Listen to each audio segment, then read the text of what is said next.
Bruce is one of those guys that is just the guy that you call when anything breaks or that you need help with anything. You name it and I do it. I guess a jack of all trades, master of none. But like I say, from moving furniture, fixing anything, equipment that needs to be fixed. If it's something that's more requires a license, like electrician or plumber, I can say, well, we need to bring somebody in to do that, but everything else I can do. He's always been really good about having a quick turnaround time, being able to meet some of the needs that we have for the agency or at client apartments, things like that. And it helps us be good stewards of our resources, and so he's been just a wonderful person to be able to call and to ask for his assistance.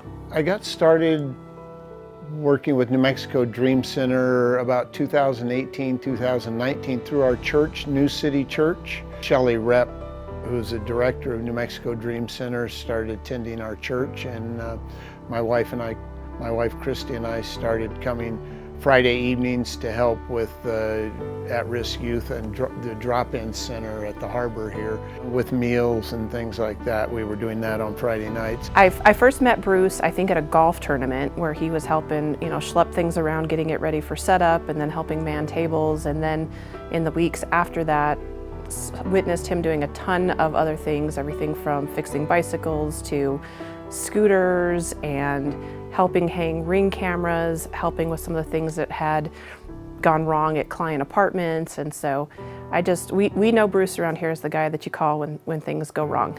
And I feel like God called me to kind of become a servant and give back. And so I just enjoy doing service for other people and other organizations, and just continue helping out, especially New Mexico Dream Center, which is such a great organization.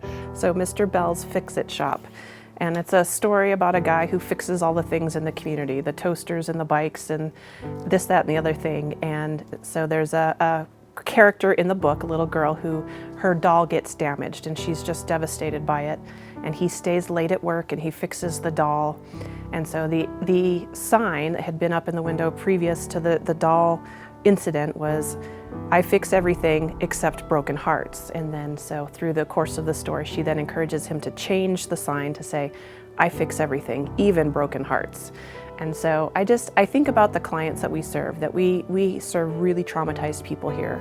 We've got everyone from youth that have been living on the streets, that have endured all kinds of traumas, to survivors of sex trafficking. To have somebody who's willing to come in and do repairs and to take care of necessities is really, really key, I think, not just to somebody's well-being, but also just to feel loved and to feel cared for.